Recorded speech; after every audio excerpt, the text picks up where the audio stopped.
मुख्य रूप से एक कारोबारी है। कुछ लोग तो कहते हैं कि नफे नुकसान के अलावा ना तो ट्रंप को अमेरिका की क्रेडिबिलिटी से मतलब है, ना ही उसकी गुडविल से। पहले टैरिफ से अमेरिका की छीछा लेदर करवाई, फिर इस्लामिक आतंकवाद का गढ़ कहे जाने वाले पाकिस्तानी जनरल मुनीर के साथ हाथ मिला लिया, जिससे अमेरिका की ऐसी की तैसी हुई। और ट्रंप ने किसी को नहीं छोड़ा। अमेरिका के साथ हर कदम साथ चलने वाले यूरोप को भी नहीं बख्शा।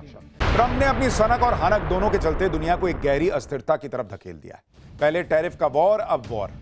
कुछ एक्सपर्ट तो यह भी कह रहे हैं कि ट्रंप ने टैरिफ पर मिले सुप्रीम कोर्ट के तगड़े झटके और इससे जो उनकी भद पिटी, उससे अमेरिकियों का ध्यान भटकाने के लिए ईरान पर हमला कर दिया।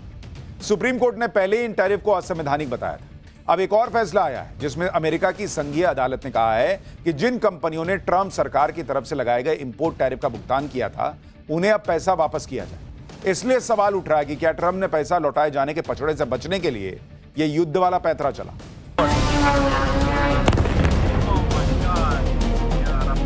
ईरान, इजराइल और अमेरिका के घातक हमलों की जद में इजराइल भी ईरान के मिसाइल हमलों को झेल रहा है। सवाल पूछे जा रहे हैं कि क्या दुनिया वर्ल्ड वॉर की दहलीज पर पहुंच गई?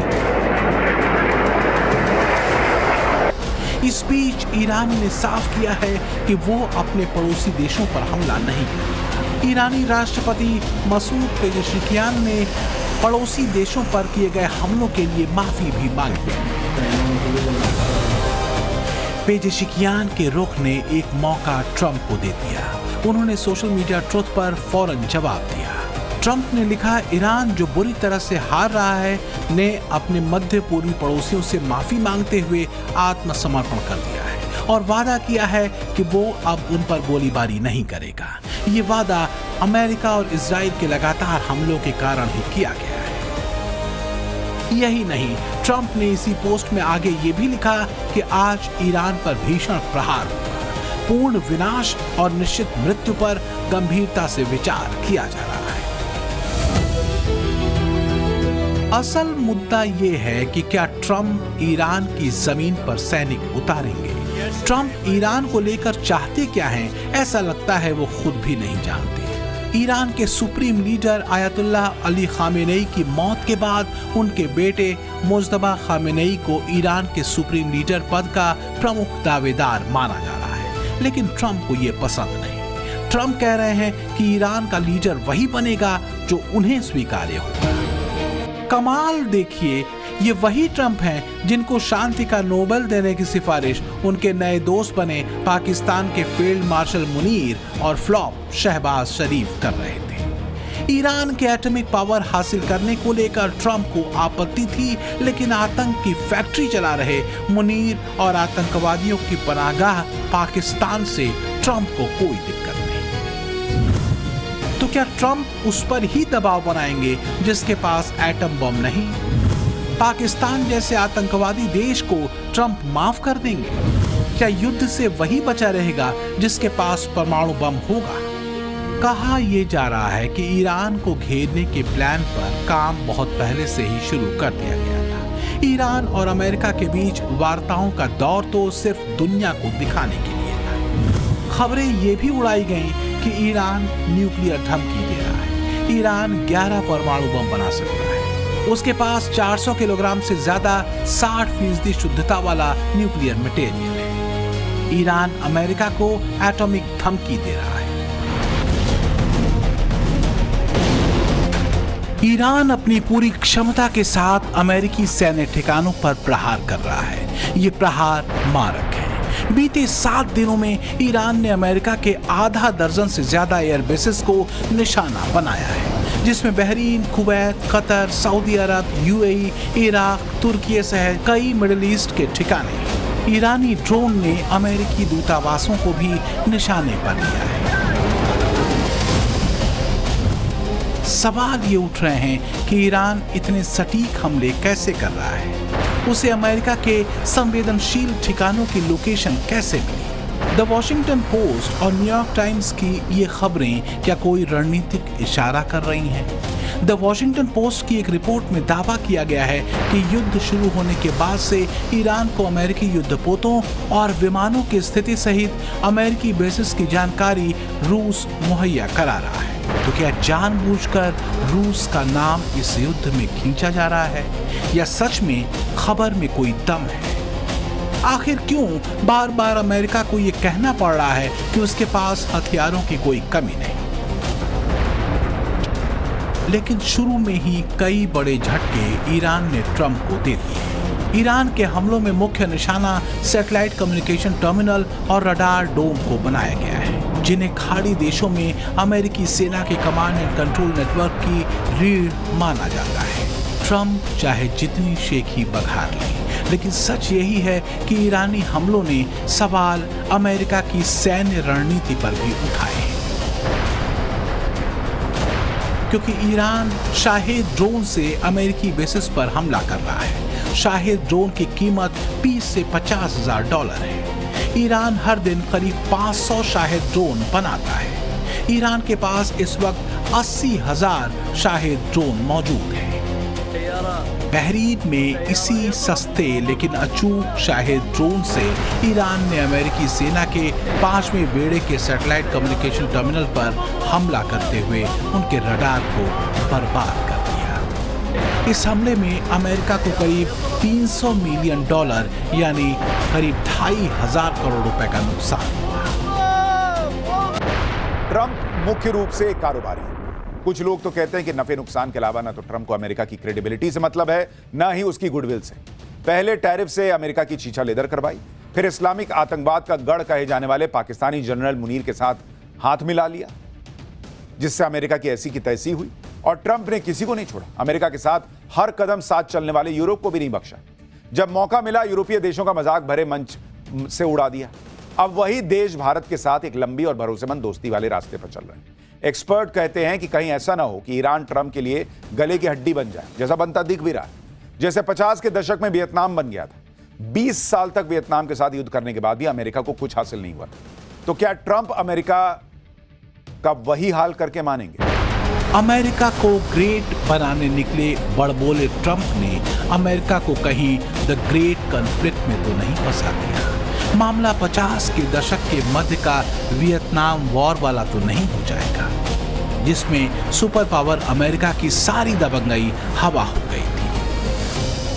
ये युद्ध 20 साल तक चला था, 1955 से 1975 के बीच, जिसमें 58,000 से ज्यादा अमेरिकी सैनिक मारे गए थे और अमेरिका को करीब $828 अरब से ज्यादा का आर्थिक नुकसान उठाना पड़ा था। लेकिन फिलहाल तो ट्रंप अपनी जंग वाली सनक और ईरान पर अपनी बढ़त की डींगे हाँकने में व्यस्त है।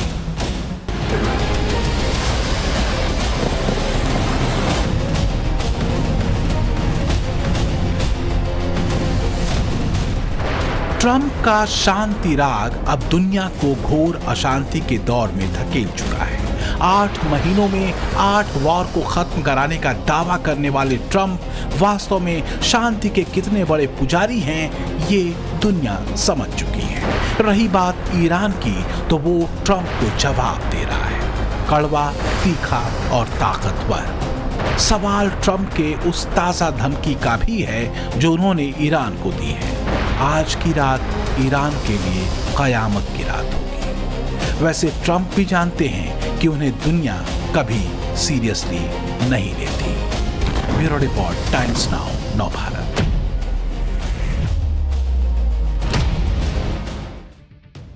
पाठशाला की एक्स्ट्रा क्लास का नेक्स्ट चैप्टर। कहते हैं कि जो जितना ताकतवर होता है, युद्ध वही जीतता है। लेकिन पिछले कुछ सालों में इसमें बड़ा बदलाव देखने को मिला है। यहां यह कहावत ठीक बैठ रही है कि देखन में छोटन लगे, घाव करे गंभीर। बॉस, वॉर जोन में क्या ही कमाल का काम करता है ड्रोन। और इसलिए अब कहा जा रहा है कि जिस देश का ड्रोन वॉरफेयर जितना मजबूत होगा, जंग के मैदान में वो उतनी ही मजबूती से टिका रह पाएगा। भारत के पास भी एक ऐसा ड्रोन आने वाला है जिसके आगे ईरान का शाहेद भी कहीं नहीं ठहरता। इस ड्रोन का नाम है शेषनाग 150। 1000 किलोमीटर की मारक क्षमता और झुंड में घुसकर अटैक करने की काबिलियत। एक तरह से कहें तो पाकिस्तान अगर 20-25 ड्रोन एक साथ छोड़ेगा तो शेषनाग 150 उन्हें चकमा देते हुए बहुत बड़ी तबाही मचा सकता है। ईरान के शाहेद ड्रोन से ज्यादा हिंदुस्तान के शेषनाग की चर्चा क्यों हो रही है और कैसे इसने पाकिस्तान में टेंशन का ग्राफ बढ़ा दिया है, इस रिपोर्ट में देखिए।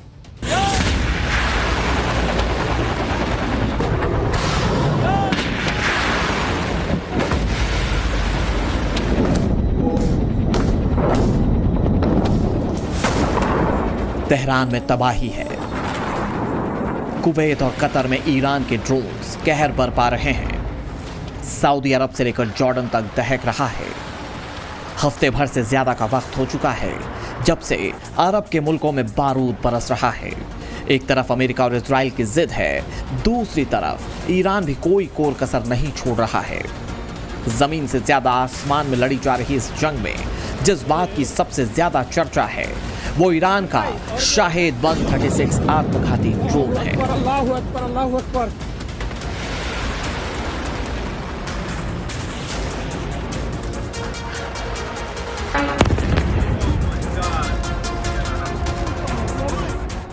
ईरान के लगातार ड्रोन और मिसाइल हमले अमेरिका और खाड़ी देशों के लिए बड़ी चुनौती बन चुके हैं। खास बात यह है कि शाहेद ड्रोन की कीमत मात्र 18 लाख रुपए तक ही है। लेकिन इस ड्रोन को मार गिराने के लिए अमेरिका जिन पैट्रियट मिसाइलों का इस्तेमाल कर रहा है उनकी कीमत करीब $40 लाख तक हो सकती है। यानी ईरान का शाहेद ड्रोन अरब में लगी बारूदी आग में सबसे ताकतवर हथियार बनकर सामने आ चुका है और अब भारत के पास भी ऐसी ही ताकत होने वाली है। ईरान इजराइल जंग के बीच भारत ने लंबी दूरी के ड्रोन युद्ध में कदम रखा है। पूरी दुनिया में ड्रोन वॉर की तैयारी के बीच भारत ने भी कमर कस ली है। अरब में छिड़ी जंग के बीच भारत ने ऐसा ड्रोन तैयार कर लिया है जो दुश्मन के कलेजे को चीर देगा।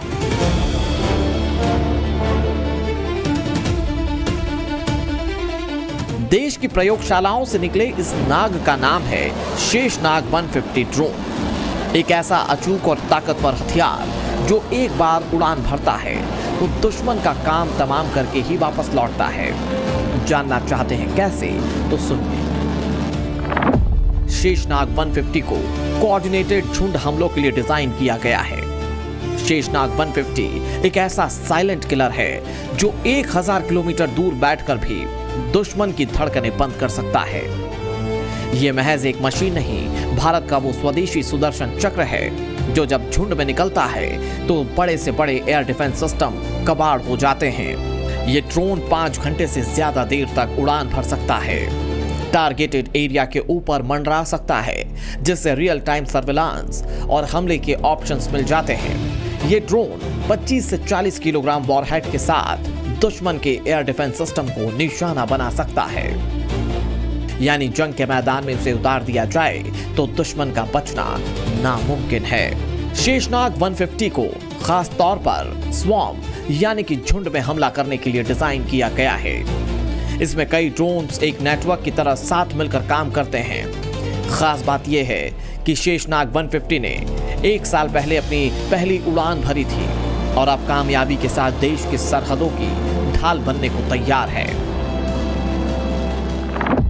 ये कहा जाता है कि जंग हथियारों से नहीं बल्कि हौसलों से लड़ी जाती है, लेकिन ये आधा सच है। पूरा सच ये है कि हौसलों के साथ साथ जवानों के हाथ में आधुनिक हथियार भी होने चाहिए और भारत लगातार इस ओर तरक्की कर रहा है। सेना भविष्य के युद्ध के लिए लंबी दूरी के स्वॉर्म अटैक ड्रोन्स को बेहद अहम क्षमता मान रही है। ऐसे ड्रोन दुश्मन के एयर डिफेंस को चकमा देकर अंदर जाकर हमला करने में मदद कर सकते हैं। पिछले साल नवंबर में सेना ने जैसलमेर में त्रिशूल युद्धाभ्यास के दौरान अत्याधुनिक स्वदेशी ड्रोन और एंटी ड्रोन तकनीक का कामयाब परीक्षण किया। एक्सरसाइज में हेक्साकॉप्टर, हेरॉन मार्क II और तापस जैसे ड्रोन्स ने दुश्मन के ठिकानों को सटीक निशाना बनाने की ताकत दिखाई। बात इतनी सी ही नहीं है, भारतीय सेना भविष्य के युद्धों के लिए ड्रोन तकनीक पर ज्यादा फोकस कर रही है। सेना 850 से ज्यादा कामिकाजी ड्रोन्स खरीद रही है। 60 स्वदेशी घातक ड्रोन्स को खरीदने के लिए मंजूरी दे दी गई है। शेषनाग 150 ड्रोन 1000 किलोमीटर की रेंज तक मार कर सकता है। सेना ने टेथर्ड ड्रोन के ट्रायल शुरू कर दिए हैं। अब हमारी ड्रोन आर्मी पहले से भी काफी ज्यादा अपग्रेड और बेहतर है।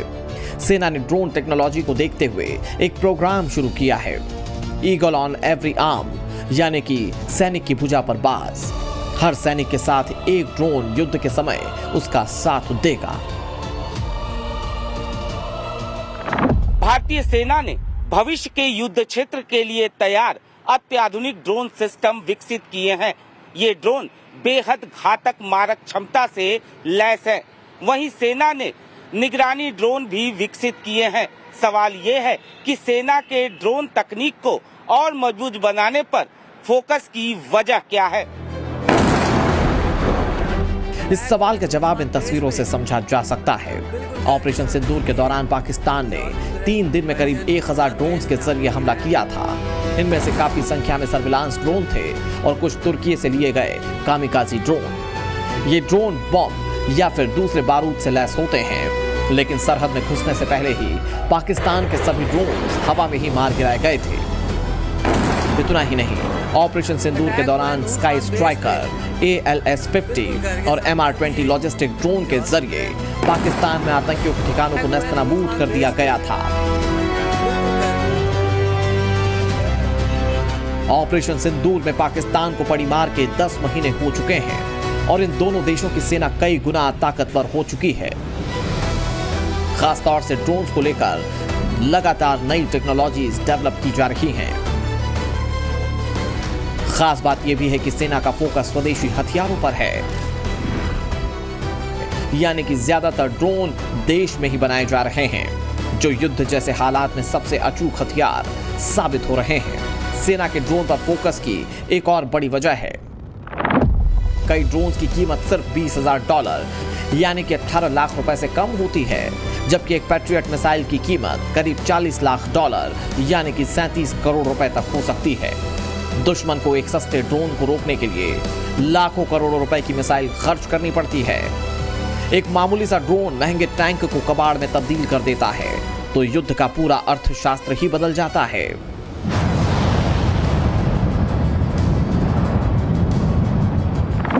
इसके साथ ही रडार, एयर डिफेंस सिस्टम और इलेक्ट्रॉनिक वॉरफेयर सिस्टम काफी मजबूत हो चुका है। ड्रोन अलग अलग दिशाओं से दुश्मन पर हमला कर दुश्मन की सुरक्षा प्रणाली को ओवरलोड कर सकते हैं। रूस और यूक्रेन की जंग में भी ड्रोन की ताकत देखी जा रही है।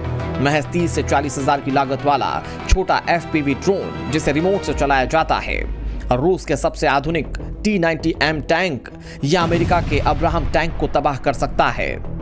एक औसत आधुनिक टैंक की कीमत 37 करोड़ से 66 करोड़ रुपए के बीच होती है। जब एक मामूली सा ड्रोन इतने महंगे टैंक को कबाड़ में तब्दील कर देता है।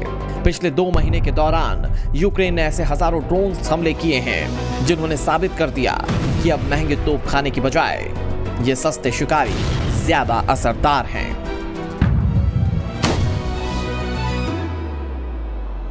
ईरान और इजरायल की जंग में कई ऐसी बातें हैं जिनकी भारत स्टडी कर रहा है। ड्रोन और मिसाइल का इस्तेमाल कैसे किया जाए, किस पिन पॉइंट पर किया जाए, इस पर डीप रिसर्च जारी है। और इन सब के बीच ये भी मांग होने लगी है कि तालमेल भी बेहतर बनाया जाए। कई रिटायर्ड अधिकारियों ने थिएटर कमांड बनाए जाने की वकालत की है। वैसे तो इसकी चर्चा सेना के अंदर खाने बहुत पहले से हो रही थी, मगर कुवैत में जो गलती अमेरिकी सेना ने अपने फाइटर जेट को लेकर की, उसे आधार बनाकर थिएटर कमांड लाने पर जोर दिया जा रहा है। अब ये जरूरी क्यों है और इसका फायदा क्या है, इस रिपोर्ट में देखिए।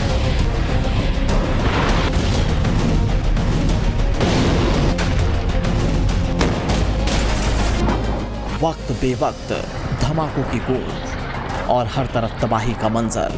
ईरान से बहनी, कुवैत से कतर और इजराइल से लेबनान तक कोई नहीं जानता कि कब किस मिसाइल पर मौत सवार होकर आ जाए। कौन जानता था कि अमेरिका और इजराइल हमला करेंगे? किसे पता था कि ईरान का भी जबरदस्त पलटवार होगा? लेकिन ऐसा ही हो रहा है, लगातार हो रहा है और हफ्ते भर से हो रहा है। इस बारूदी जंग के फिलहाल थमने के आसार कम ही नजर आ रहे हैं। युद्ध भले ही धरती के एक कोने में हो रहा हो, लेकिन इस जंग ने कई मुल्कों को सबक भी दे दिया है। इसीलिए भारत भी अपनी सरहदों को हमेशा के लिए महफूज रखने की कोशिश में जुटा हुआ है। भारत अपने एयर डिफेंस सिस्टम को और मजबूत करने की दिशा में कदम उठाने जा रहा है। भारतीय वायुसेना अपने integrated air command and control system के तीसरे चरण के अपग्रेडेशन पर तेजी से काम कर रही है। ये वही सिस्टम है जिसने ऑपरेशन सिंदूर के दौरान कमांड सेंटर के रूप में मुख्य भूमिका निभाई थी। अब इसे लंबी दूरी के खतरों को पहचानने और तुरंत सटीक हमला करने के लिए और भी आधुनिक बनाया जा रहा है। IACCS एयरफोर्स का डिजिटल नर्व सेंटर है जो देश भर के रडार, सैटेलाइट और लड़ाकू विमानों से मिलने वाली जानकारी को एक जगह जोड़ता है। फेज 3 अपग्रेड का मुख्य मकसद नेटवर्क सेंट्रिक वॉरफेयर को मजबूत करना है। मतलब ये कि अगर बॉर्डर पर कोई छोटा रडार भी दुश्मन को देख लेता है तो उसकी जानकारी कुछ ही सेकंड में कमांड सेंटर और हवा में उड़ रहे सुखोई या राफेल के पायलट तक पहुंच जाएगी। अब ये काम कैसे करेगा ये भी आपको समझाते हैं। तीसरे चरण का सबसे बड़ा टारगेट सेंसर टू शूटर समय को कम करना है। पहले दुश्मन को देखने और हमले के ऑर्डर में जो वक्त लगता था अब उसे कम कर दिया गया है। जीरो सिस्टम में अब ऐसे मॉड्यूल हैं जो दुश्मन के फाइटर जेट, मिसाइल या ड्रोन की पहचान उसके उड़ने के तरीके से खुद कर लेंगे। नया इंटीग्रेटेड सिस्टम मिसाइलों के छूटते ही उनका सिग्नल पकड़ लेगा और उन्हें रास्ते में ही तबाह करने के लिए एयर डिफेंस सिस्टम को एक्टिव कर देगा। मौजूदा हालात में भारत के लिए जरूरी हो गया है सेल्फ डिफेंस और अटैक दोनों मोर्चों पर खुद को मजबूत बनाया जाए ताकि टू फ्रंट वॉर जैसे हालात में हर दुश्मन को खाक में मिलाने की कुव्वत हो। इसीलिए पाकिस्तान अभी से कांपने लगा है। Integrated air command and control system के तीसरे चरण का अपग्रेड भारतीय वायुसेना के लिए एक वरदान साबित होने जा रहा है। ये सिर्फ सॉफ्टवेयर अपग्रेड नहीं है बल्कि ये भारत की जंगी तैयारी की ताक और काबिलियत में बड़ी छलांग है। साफ है कि सेना लगातार नई तकनीक के जरिए खुद को मजबूत कर रही है। वैसे देश में थिएटर कमांड का जिक्र पहली बार नहीं हो रहा है। थिएटर कमांड असल में सेना की एकीकृत कमान होती है। इसका मतलब है थल सेना, वायुसेना और नौसेना को किसी खास भौगोलिक क्षेत्र या ऑपरेशन के लिए एक ही कमांडर के तहत लाया जाता है।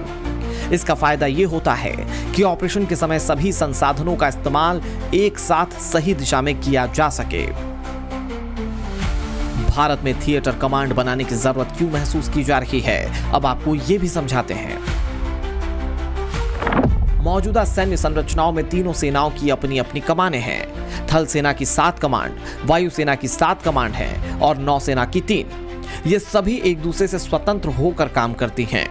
नतीजा ये कि युद्ध की स्थिति में इन सभी को आपसी तालमेल बैठाने में वक्त लग सकता है। दुनिया के कई देशों में पहले से ही थिएटर कमांड है।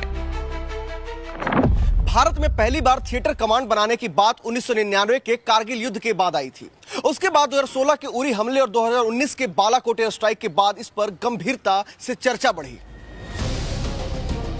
सरकार का मानना है कि थिएटर कमांड से सेना का ढांचा कॉम्पैक्ट और आधुनिक बनेगा।